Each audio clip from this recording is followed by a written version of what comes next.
अस्सलाम वालेकुम जी, मेरा नाम कामरान शाहिद है। मैं आपको खुशामदीद कहता हूँ अपने यूट्यूब चैनल ट्रेनिंग कॉर्नर से।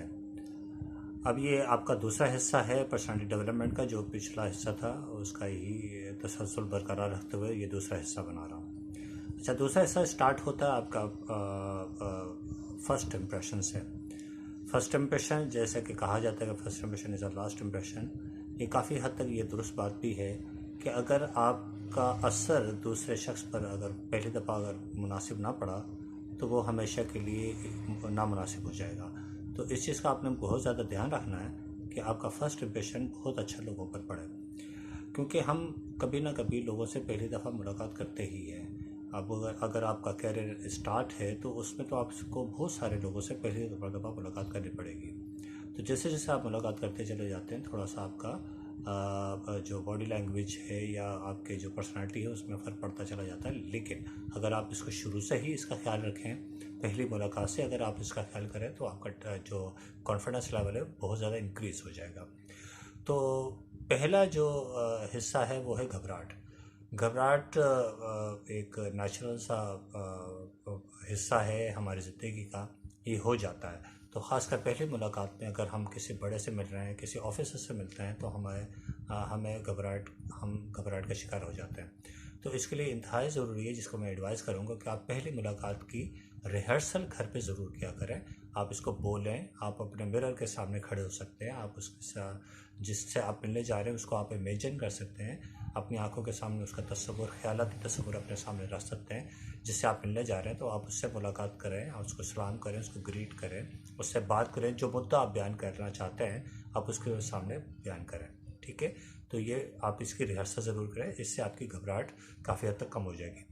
दूसरी आपने कोशिश करनी है, और वो भी मिरर के सामने कर सकते हैं, कि आपका आई कांटेक्ट, बिल्कुल आई कांटेक्ट बना के रखें आप, क्योंकि आई कांटेक्ट जितना ज़्यादा मजबूत होगा उतनी ज़्यादा दलील के साथ आप बात कर सकते हैं, आपका कॉन्फिडेंस लेवल इंक्रीज़ हो जाएगा।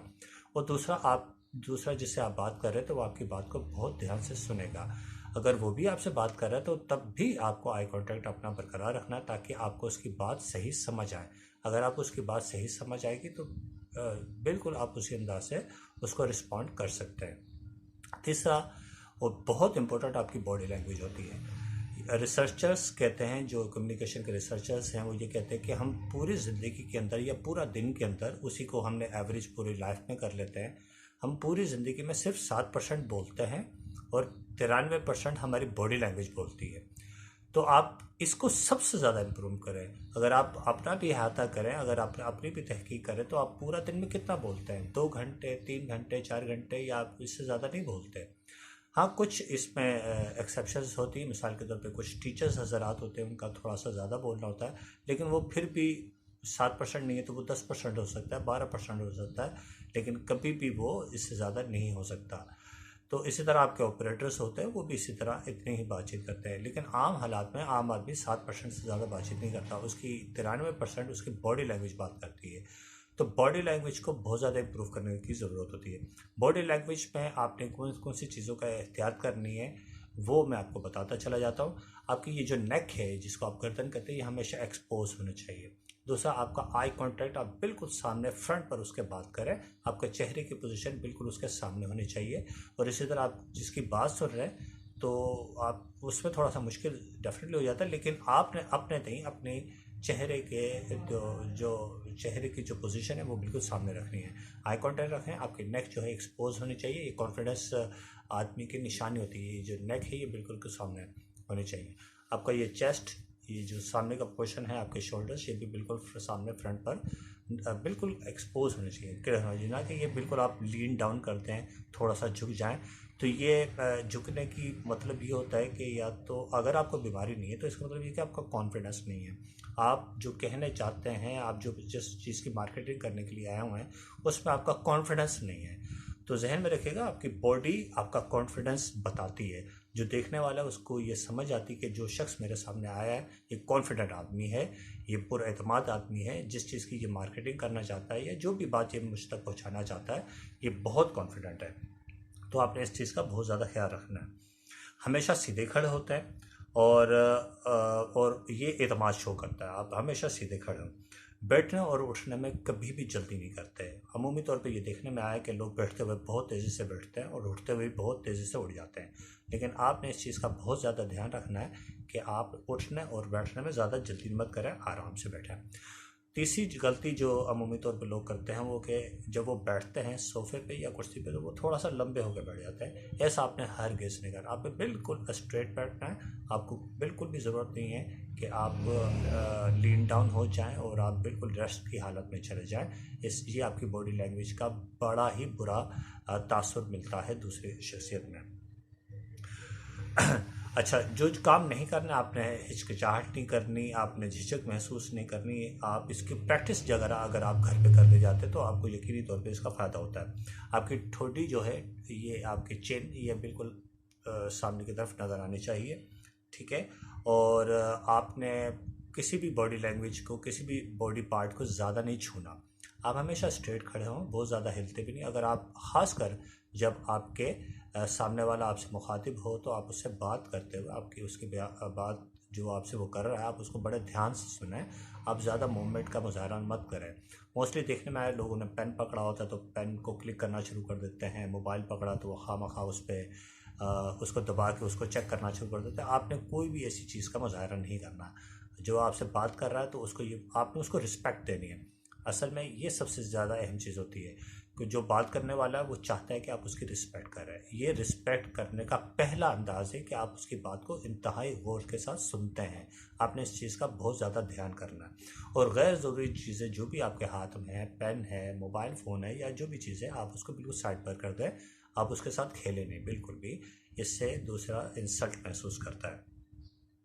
और कोई भी हरकत आपने करनी तो तेज़ी से नहीं करना। मिसाल के तौर पे आप हाथ मिलाते तो इंतहाई तेज़ी के साथ नहीं मिलाना, बिल्कुल नरम हाथ भी नहीं रखना। आप हाथ मिलाते हुए उसको दरमियाना अंदाज में उसको दबाना है। और इस दबाने से मुराद होता है कि ये शो करता है कि आप गर्म जोश हैं, आपको उस शख्स से मिलकर खुशी हुई है।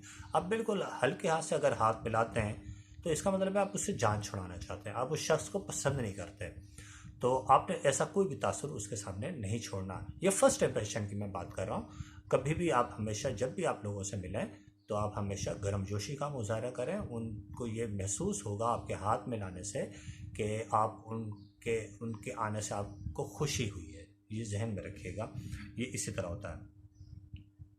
हाथ बांध के भी कभी नहीं खड़े होते, रिज़र्व शो करता है ये। बिल्कुल आपने रिज़र्व नहीं होना, आप हमेशा हाथों को खुला रखें।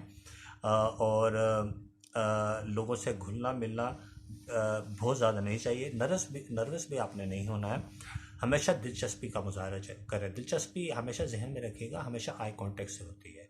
जितना ज़्यादा आप आई कांटेक्ट रखते हैं उतना ज़्यादा ये जाहिर करता है कि आपके अंदर ये दिलचस्पी है। नेक्स्ट जो चीज़ है वो है आवाज़ का साफ इस्तेमाल। जैसा मैंने आपको शुरू में कहा आगाज़ में कि आप हमेशा रिहर्सल करें। मोस्टली ये होता है कि जैसे ही आप पहला जो जुमला कहते हैं या जब पहला ग्रीट करते हैं दूसरे का तो आपकी आवाज़ फट जाती है, आवाज़ मुनासिब नहीं होती। तो आपने इंतहाई इसकी थोड़ी सी रिहर्सल कर लेनी है कि आपका जो आवाज़ है वो बिल्कुल साफ़ हो। आप सवाल पूछ रहे हैं या आप जवाब दे रहे हैं, दोनों सूरतों में आपकी आवाज़ बहुत साफ़ हो। आप आहिस्ता आहिस्ता बात करें। और जो चीज़ इंतहाई इम्पोर्टेंट है, ज़रूरी है, आप उसको 1 से 2 मरतबा भी दोहरा सकते हैं ताकि सुनने वाले के जहन में वो इम्पोर्टेंट बात घर कर जाए। चौथी और नेक्स्ट जो चीज़ है वो है उम्दा लिबास। मैं अपनी पहली वीडियो में इसके ऊपर बात कर चुका हूँ, लेकिन इसको दोबारा इसलिए दोहरा रहा हूँ कि ये आपके फर्स्ट इम्प्रेशन में बहुत ज़्यादा अहमियत का हामिल है। आप जब भी किसी शख्स से मिलते हैं तो सबसे पहले उसकी जो नज़र पड़ती है आपके लिबास के ऊपर पड़ती है। तो लिबास के लिए मैं आपको पहली वीडियो में बता चुका हूँ, आपने 2-4 चीज़ों का एहतियात करनी है। आप अपने उम्र के हिसाब से, अपने जेंडर के हिसाब से, मौका मुनासबत के लिहाज से और कलर का इंतखाब, ये सारी चीज़ें आपने ध्यान में रखनी है। इन तमाम चीज़ों को, 3-4 चीज़ों का अगर आप ध्यान रखेंगे तो आपकी लिबास साजी और आपकी शख्सियत में एक निखार आएगा। फिर मैं दोहरा देता हूँ कि लोग जब आपसे पहली मर्तबा मिलते हैं तो पहली नज़र उनकी आपकी लिबास पर पड़ती है। लिबास ही निशानदेही करता है आपका ताल्लुक़ कौन से ख़ानदान से है, आपकी शख्सियत कितनी खूबसूरत है, आप कितने पढ़े लिखे हैं या कितने समझदार हैं। ये सारी चीज़ें लिबास से ज़ाहिर होती हैं। तो आप कोशिश करें कि आप जहाँ पर भी आप काम करते हैं या काम करने के लिए जाते हैं या आप प्रोफेशनल लाइफ में हैं या जॉब के अंदर हैं, आप किसी भी सूरत में हर हाल में आप अपने लिबास को बहुत खूबसूरत रखा करें। आप हत्ता कि आप अगर घर पे भी हैं तो कोशिश करें कि जब आप उठ जाते हैं तो आप ताज़ा दम होने के बाद अच्छा लिबास पहन लें। इससे आपकी गुफ्तगू में निखार आएगा, क्योंकि ना चाहते हुए भी अनइंटेंशनली आपके जहन में ये चीज़ अलर्ट होगी हर हाल में कि क्योंकि आपने लिबास अच्छा पहना हुआ है तो आपकी गुफ्तगू भी अच्छी होनी चाहिए। तो ये चीज़ें आपने अपने जहन में रखिएगा ताकि आपकी जो पर्सनालिटी है वो डेवलप करती चला जाए, यानी कि शख्सियत में निखार आता चला जाए। शख्सियत निखारी हमेशा याद रखिएगा, ये रोज़मर्रा का काम है। ये कोई ऐसी चीज़ नहीं है कि जिसने आपने कुछ दिन करना है, कुछ दिन बाद इसका तसलसल तोड़ देना, ऐसा नहीं है। ये रोज़मर्रा के हिसाब से अपने अपनी ज़िंदगी का हिस्सा बनाए इसको। जिस तरह आप रोज़मर्रा खाना खाते हैं, रोज़मर्रा दांत साफ़ करते हैं, इसी तरह आपने लिबास और अच्छी गुफ्तगू, अच्छा सुनना, अपनी बॉडी लैंग्वेज को अच्छा बरकरार रखना, ये इंतहाई ज़रूरी है। इसको रोज़ाना का मामूल बनाएं। ऐसा ना हो कि आप किसी किसी दिन इसको रख लें, किसी दिन ऑफ, किसी दिन ऑन, नहीं, ऐसा बिल्कुल नहीं चलेगा। इसका मतलब है कि आपकी शख्सियत में कोई तसलसल नहीं है। तसलसल का मतलब ये होता है कि आपने रोज़ाना की बुनियाद पर इसको बरकरार रखना है। तो आज तक के लिए इतना ही। अगर इसमें मज़ीद किसी चीज़ की ज़रूरत पड़ी तो मैं इसमें ऐड करके तीसरा हिस्सा भी बना लूँगा पर्सनालिटी डेवलपमेंट का। तो अभी तक हमने 2 हिस्से बना लिए। अगर इसमें आपको कोई चीज़ महसूस हो तो आप मुझसे ज़रूर कमेंट करें, कोई सवाल हो तो आप ज़रूर पूछें। इस वीडियो को लाजमी शेयर करें, कमेंट करें और सब्सक्राइब करें और बेल आइकन को ज़रूर क्लिक कीजिएगा ताकि मैं मज़ीद आपके पास वीडियो सेंड करता चला जाऊँ। मेरी तरफ से अल्लाह हाफ़िज़, टेक केयर।